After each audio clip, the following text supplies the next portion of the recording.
Chuck Black, and this is the Age of Ingenuity, our weekly chronicle of Canada's current innovation economy. We've got some good stories this week, and we've also got a new person with us. Hello, Al. Hello, Chuck. Hey, Brian. My name is Alan Calder. I have worked with Brian and Chuck in the past, and I'm really looking to get on this podcast and contribute. So let's get us going. Hello, Al. Hello, Chuck. I'm Brian Orlotti, and here are a few of those stories. And our first piece comes from thefutureeconomy.ca, an interview with Todd Winterholt, Senior VP of Corporate Communications and Corporate Strategy, EDC, Export Development Canada, supporting Canadian businesses during COVID-19. Some of the takeaways from this interview include: the pandemic is greatly affecting companies of all sizes in Canada as their supply chains are no longer receiving inputs. Contracts are being cancelled and they face a liquidity crunch. Export Development Canada is working with government partners and other Crown corporations to get as much liquidity as possible to the Canadian market, which could total up to $20 billion.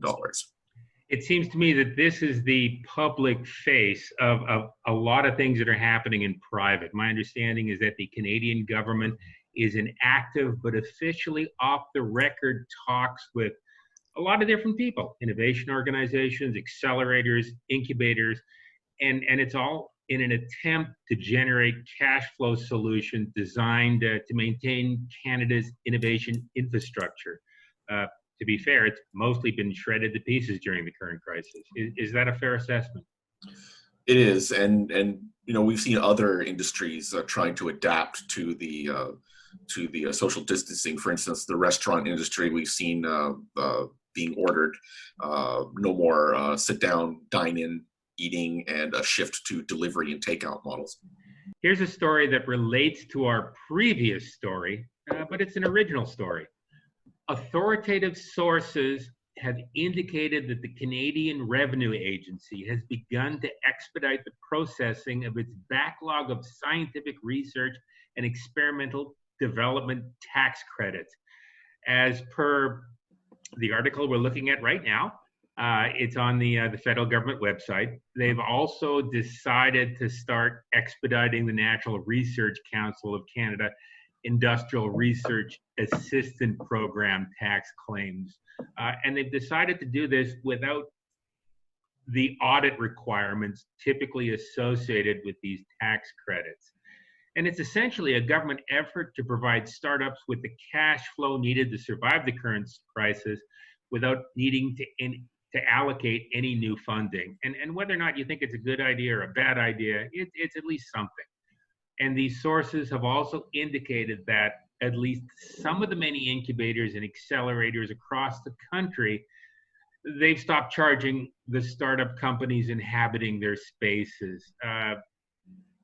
Rental is the biggest budgetary item for these startup companies, and it gives at least a little bit of short-term help, but it also exposes their landlords, the incubators and accelerators, to long-term problems, given that no one has yet offered to cancel the debts accruing to the incubators and accelerators.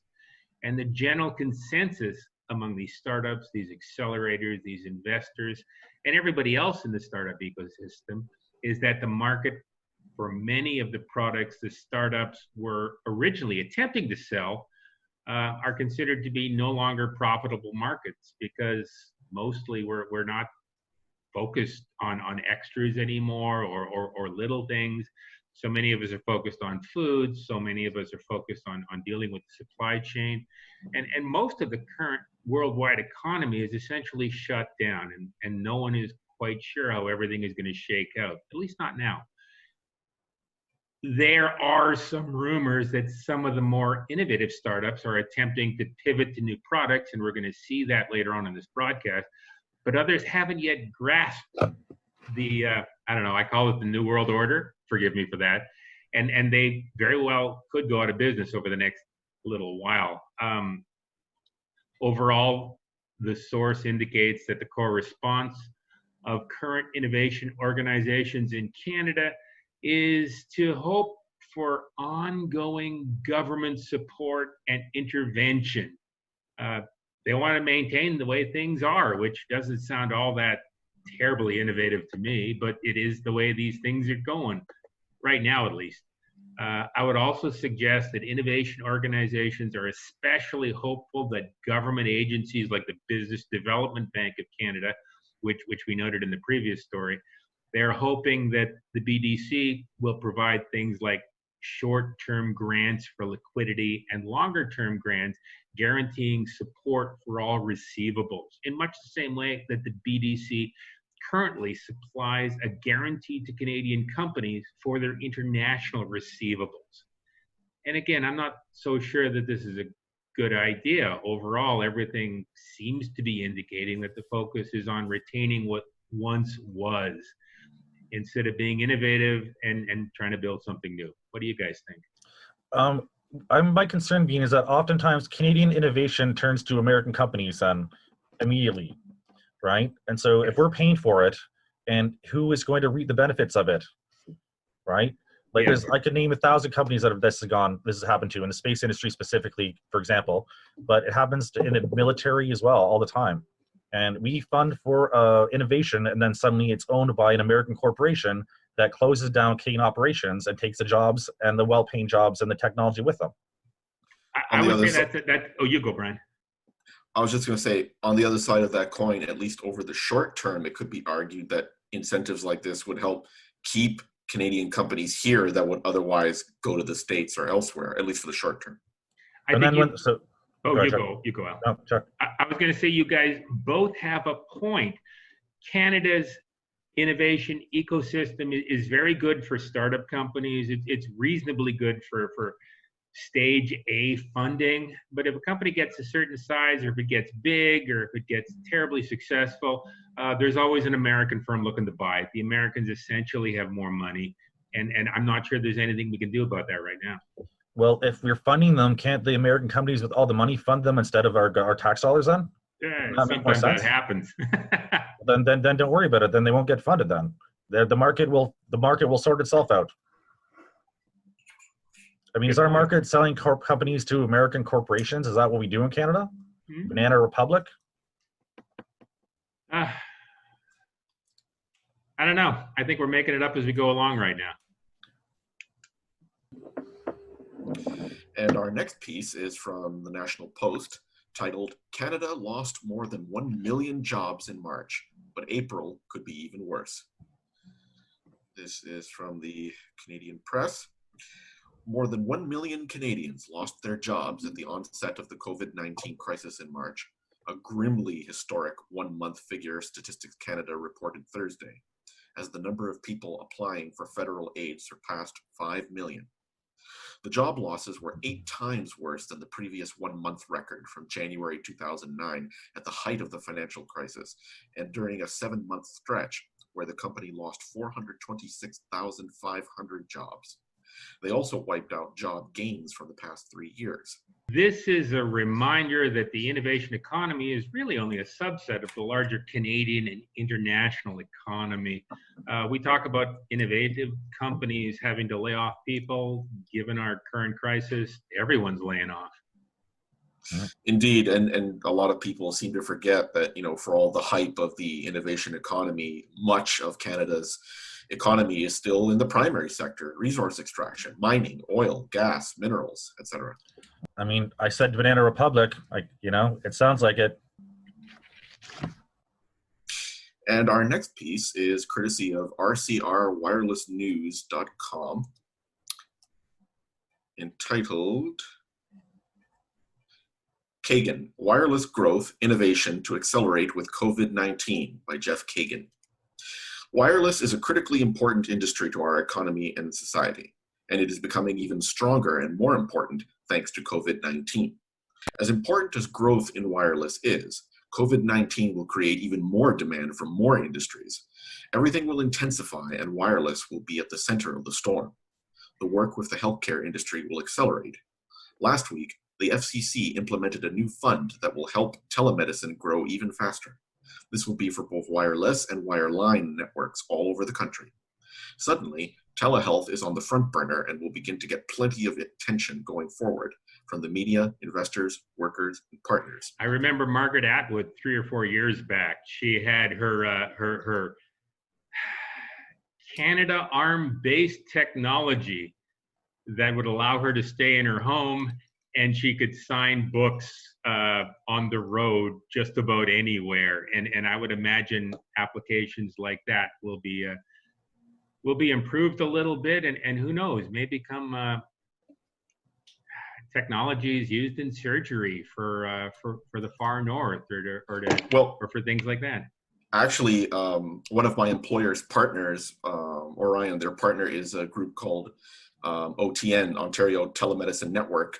They are doing exactly that, using remote robotic surgery, utilizing currently 4G and then eventually 5G technologies to do surgery by remote. So that's definitely science fiction becoming science fact. Al, what do you think? I agree with Brian 100%. This is science fiction becoming science fact. What else can we say? The future is here last week. Is it a good thing? Well, it's one of those things we'll have to find out. It depends on who you ask. Like, what do you get from having a doctor perform surgery on me that you'll miss without that? Or having a robot perform surgery on you? Well, the various groups that are trialing this, they don't really see it being used in, heavily populated areas like, Southern Ontario and Quebec. They see it more as a boon for northern communities, Northern Ontario, Nunavut, places like that where doctors are scarce. If the technology works, though, why not use it everywhere then? It's like actors were worried about the CGI replacing their jobs. And I've noticed all the CGI movies have been replacing certain actors. At least their jobs are shittier now when they don't get to make this main stage, right? They just have to be a voice model, right? Well, yeah, but it's not that easy. There's a cost-benefit analysis, a cost of a highly trained surgeon versus the cost of a multi-million-dollar robot and very expensive 5G infrastructure. And also, a highly trained surgeon. Sorry to cut you off, Brian, but if the 5G infrastructure is going to be there regardless, though, right, is the plan, and this is an inspiration for this 5G network, it'll be there regardless, and it won't change the cost once it's there. Yes, but Alan, also, if an internet connection drops, people die. Yeah, I agree. 100% correct. It's my concern about this whole thing. If it's what's going to go with it. If it works, it works. If it doesn't, it doesn't. It will, as it has been for some years now. The trials will have to continue, and lessons will have to be learned. And it's not going to happen overnight, certainly, if it happens at all. Once a rumor is just a premature fact, right? And the fact when cars started driving on the streets, people weren't concerned about accidents and people dying in them until it happened. And now it happens every day, constantly. I'm going to cut in at this point, and I'm going to suggest that even with all these new internet applications coming online, internet service providers are still expected to lose over 2 billion Canadian dollars this year. And that was outlined in the April 3rd, 2020 Global News Post. Here's why some Canadian internet providers have hiked prices despite the coronavirus. And I'm betting that the Rogers and the Bells of the world will go to the federal government and ask for funding to support their new rollouts. And this goes back to some of my earlier concerns that Canadian innovation is so heavily reliant on government support. 100% agree with you, Chuck. And those are the stories we're covering this week. As always, the articles we've referenced are listed in the show notes below. If you'd like to promote your event or your activity, or if you think you have insight into Canada's current innovation economy, please send us an email. Send it to me at chuck.black@protonmail.com. And over the next week or so, we'll be setting up the video cast on Patreon Kickstarter page and distributing it through a variety of social media outlets. Currently YouTube, BitChute, Vimeo, and we'll be on other platforms very soon. Stay in touch. And that's all for this week. We'll be back next week with more stories covering our current age of ingenuity.